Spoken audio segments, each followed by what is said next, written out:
Salut prieteni, eu sunt Adrian și astăzi vreau să vă vorbesc despre un domeniu nou, poate pentru unii sau vechi pentru alții.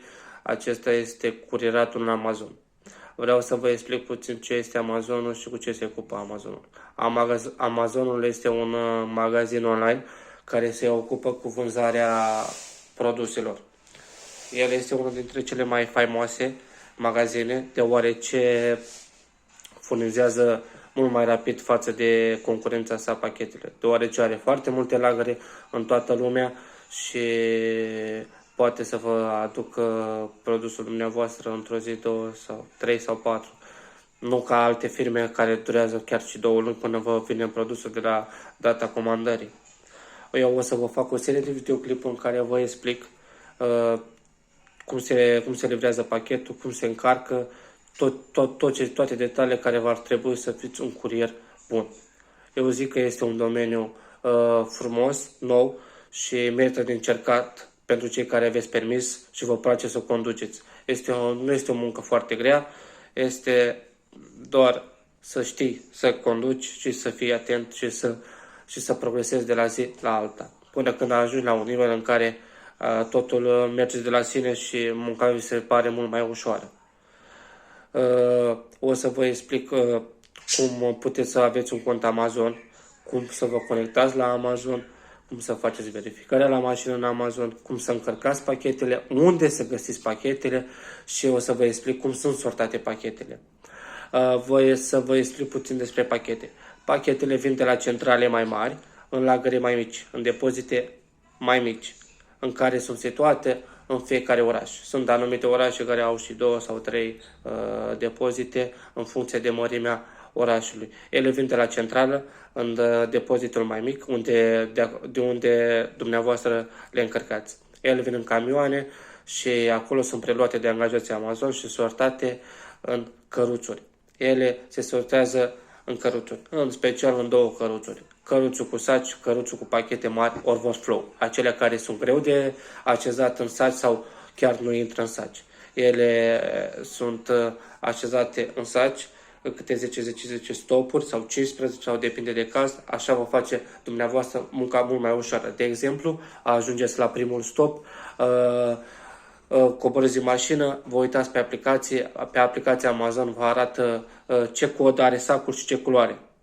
Sacile Amazon sunt așezați pe culori și pe coduri.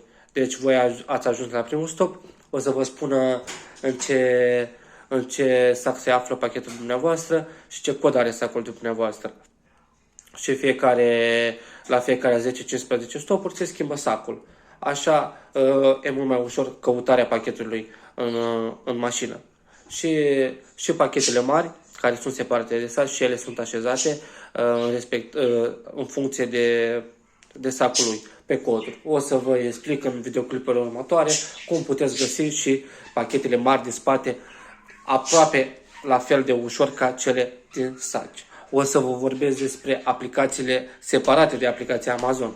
Este o aplicație nouă la Amazon care se cheamă Mentor și se ocupă cu verificarea șoferului, să respecte normele de circulație, să respecte normele de viteză în anumite străzi pietonale care se merge cu 5 la oră sau 30 la oră sau anumite chestii. Amazon este un brand foarte mare, cu foarte multe depozite, cu foarte multe șoferi și vrea ca șoferii lor să respecte regulile de circulație, să fie atenți la drum, să nu vorbească în timpul ce conduc și prin această aplicație poate să vadă aceste lucruri. Deci o să vă vorbesc și despre acest mentor. Mentorul și el are scorul lui, ce procentaj ai ca șofer, cât de responsabil ești și așa mai departe. Sunt mai multe chestii la Amazon, cum trebuie să livrați la vecini, cum trebuie să livrați după preferințele clientului și tot așa. Eu am o experiență vastă în domeniul acesta și vreau să vă explic pas cu pas cum ar trebui făcută această muncă în acest domeniu. O să fac niște videoclipuri prestabilite de mine, o să vorbesc parcursul tot de la A la Z, de la încărcat cap-coadă până la terminarea zilei.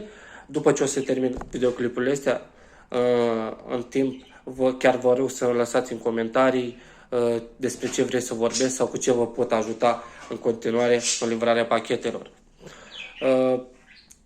Eu sunt Adrian, ăsta e peste primul meu videoclip, îmi cer scuze pentru emoții, dar ușor, odată cu dumneavoastră, o să fac videoclipuri din ce în ce mai calitative și mai bune.